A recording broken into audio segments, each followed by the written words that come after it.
Hi friends, welcome back to my YouTube channel. ಇವತ್ತು ಸ್ಪೆಷಲ್ಲಾಗೊಂದು ಬೀರೆಕಾಯಿಂದ ಮಸ್ಕಾಯಿನ ಮಾಡ್ಕೊತಾ ಇದ್ದೀನಿ.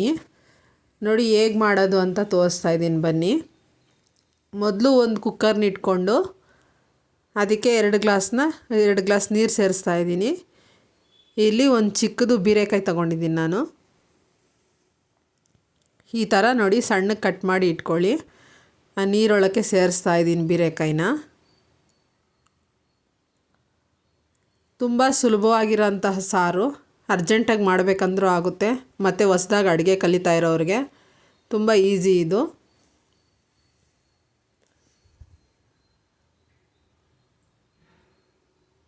ನೋಡಿ ಈಗ ಒಂದು ಈರುಳ್ಳಿ ಹಾಕ್ಕೊತಾ ಇದ್ದೀನಿ.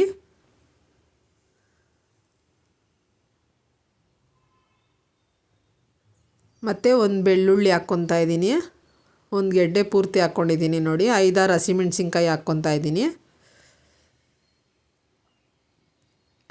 ಸ್ವಲ್ಪ ಕಾಯಿ ತುರಿ ಹಾಕ್ತಾಯಿದ್ದೀನಿ. ಇದು ಆಪ್ಷನಲ್ಲು, ಹಾಕಿದ್ರೆ ಆಗ್ಬೋದು, ಇಲ್ಲಾಂದರೆ ಸ್ಕಿಪ್ ಮಾಡ್ಬೋದು.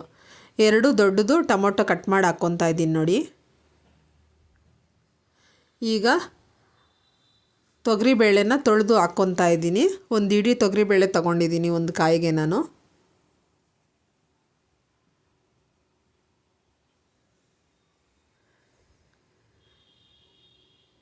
ಈಗ ಸ್ವಲ್ಪ ಅರಿಶಿನ ಸೇರಿಸ್ಕೊತಾ ಇದ್ದೀನಿ. ರುಚಿಗೆ ತಕ್ಕಷ್ಟು ಉಪ್ಪು ಹಾಕ್ಕೋಬೇಕು.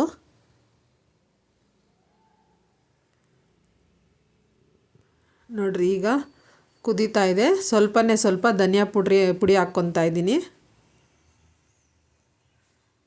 ಚೆನ್ನಾಗಿರುತ್ತೆ ರುಚಿ ಅಂತ ಸ್ವಲ್ಪ ಹಾಕ್ಕೊತಾ ಇದ್ದೀನಿ. ನಿಮ್ಗೆ ಇಷ್ಟ ಇಲ್ಲ ಅಂದರೆ ಸ್ಕಿಪ್ ಮಾಡ್ಬೋದು ನೀವು.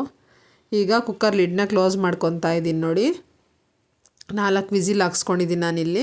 ನೋಡಿ ರೆಡಿ ಆಯಿತು.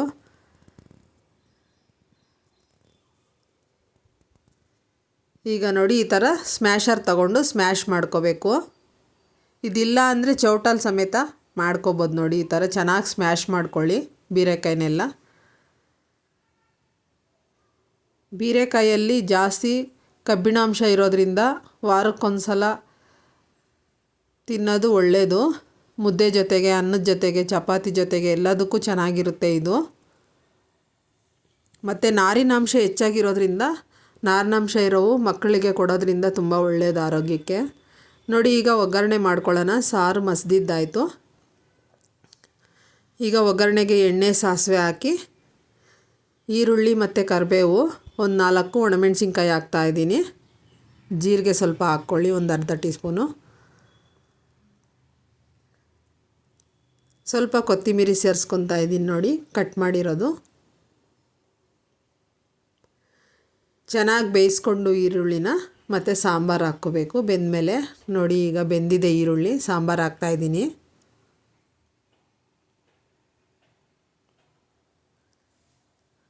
ಮಧ್ಯಾಹ್ನ ಅಡುಗೆಗೆ ಮತ್ತು ಸಂಜೆ ಅಡುಗೆಗೆ ತುಂಬ ಸುಲಭವಾಗಿ ಆಗೋವಂಥ ಸಾರು ಇದು. ನೋಡಿ ಈಗ ಒಗ್ಗರಣೆನ ಸಾಂಬಾರೊಳಕ್ಕೆ ಹಾಕ್ತಾಯಿದ್ದೀನಿ. ಯಾವ ಥರ ಕಲರ್ಫುಲ್ಲಾಗಿ ಬಂದಿದೆ ನೋಡಿ ಸಾಂಬಾರು. ತುಂಬ ಟೇಸ್ಟಿಯಾಗಿರುತ್ತೆ ಈ ಸಾರು. ನೀವು ಕೂಡ ಒಂದು ಸಲ ಟ್ರೈ ಮಾಡಿ ಹೇಗೆ ಬಂತು ಅಂತ ಹೇಳಿ. ಪ್ಲೀಸ್ ನಮ್ಮ ಚಾನಲ್ನ ಸಬ್ಸ್ಕ್ರೈಬ್ ಮಾಡ್ಕೊಂಡು ನೋಡಿ. ನೋಡಿ ಇಲ್ಲಿ ದೋಸೆ ಜೊತೆಗೆ ಮತ್ತು ಅನ್ನದ ಜೊತೆಗೆ 2 ಜೊತೆಗೂ ನಾನು ಮಾಡಿದ್ದೀನಿ ನೋಡಿ. ನಮ್ಮ ರೆಸಿಪಿಗಳು ಇಷ್ಟ ಆದರೆ ಲೈಕ್ ಮಾಡಿ, ಫ್ರೆಂಡ್ಸು ಫ್ಯಾಮಿಲಿಗೆ ಶೇರ್ ಮಾಡಿ. Thank you for watching.